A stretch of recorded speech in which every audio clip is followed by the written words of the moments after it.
આજે ઝાલોદ આમ આદમી પાર્ટી સાથે આદિવાસી સમાજના તમામ અગ્રણીઓ સાથે રહીને અમે પ્રાંત અધિકારી સાહેબને આવેદનપત્ર મુખ્યમંત્રીશ્રીને આપી રહ્યા છે કે માનનીય ચેતરભાઈ વસાવા કેટલાક સમયથી આજે ભ્રષ્ટ ભાજપ સરકારે ખોટા કેસ લાદીને જેલ પાછળ ધકેલ્યા છે, જેના પાછળ સમગ્ર આદિવાસી સમાજ આજે નારાજ છે, જન આક્રોશ છે।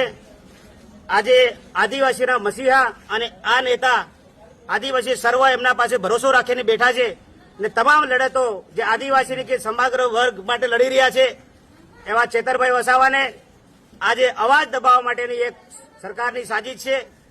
ત્યારે અમે સરકારશ્રીને વિનંતી કરીએ છીએ કે તાત્કાલિક ધોરણે આ ફરજી જે કેસ કલમ જે પણ નાખવામાં આવી છે અને જેલવાસ આપીને જે તાત્કાલિક જમીન મુક્ત જેલ મુક્ત કરી અને આદિવાસીને જે જન આક્રોશ છે કે નારાજગી છે એના પર ધ્યાન આપવામાં આવે।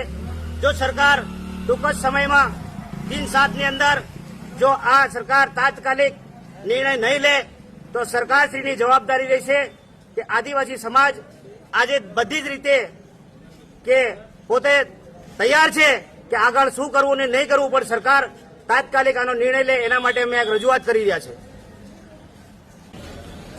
ડેડિયાપાડાના ધારાસભ્ય શ્રી માનનીય ચૈતરભાઈ વસાવા કે જેઓ સમગ્ર ગુજરાતની અંદર આદિવાસી સમાજનો અવાજ છે।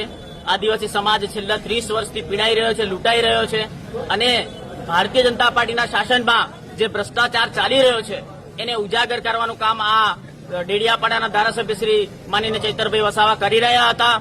નર્મદા પોલીસ દ્વારા ભારતીય જનતા પાર્ટીના ઇશારે રાજકીય કિન્નાખોરી રાખીને માનનીય ધારાસભ્યશ્રી પર જે ખોટો કેસ કરવામાં આવ્યો છે, જે પ્રાંત કચેરીની અંદર એટીવીટીના આયોજનની જે મીટિંગ હતી એની અંદર એટીવીટીના સભ્ય તરીકે અન્ય એક વેપારીની નિમણૂક કરવામાં આવી હતી। આ જ બાબતની રજૂઆત હતી, અન્ય કોઈ બાબત હતી નહીં। એને ખોટા માર્ગે લઈ જઈ ગેરમાર્ગે દોરી અને ભારતીય જનતા પાર્ટીના નેતાઓના ઇશારે ખોટા કેસ કરી અને તેમને જે કેસમાં ફસાવવામાં આવ્યા છે। આજરોજ ઝાલોદ પ્રાંત કચેરીના અધિકારી મારફતે અમે ગુજરાત રાજ્યના મુખ્યમંત્રીને આદિવાસી સમાજ તરફથી કહેવા માંગીએ છીએ કે સમગ્ર ગુજરાત, રાજસ્થાન, મધ્યપ્રદેશ અને મહારાષ્ટ્રના આદિવાસી સમાજ આખો એમની સાથે છે। ન્યાય પ્રણાલિકા પર અમને ભરોસો છે। જલ્દીથી જલ્દી એમની ઉપર આ ખોટા કરેલા કેસો પાછા ખેંચવામાં આવે અને તેમને જેલ મુક્ત કરવામાં આવે એવી અમે આજરોજ રજૂઆત કરી છે। જય સંગાડા।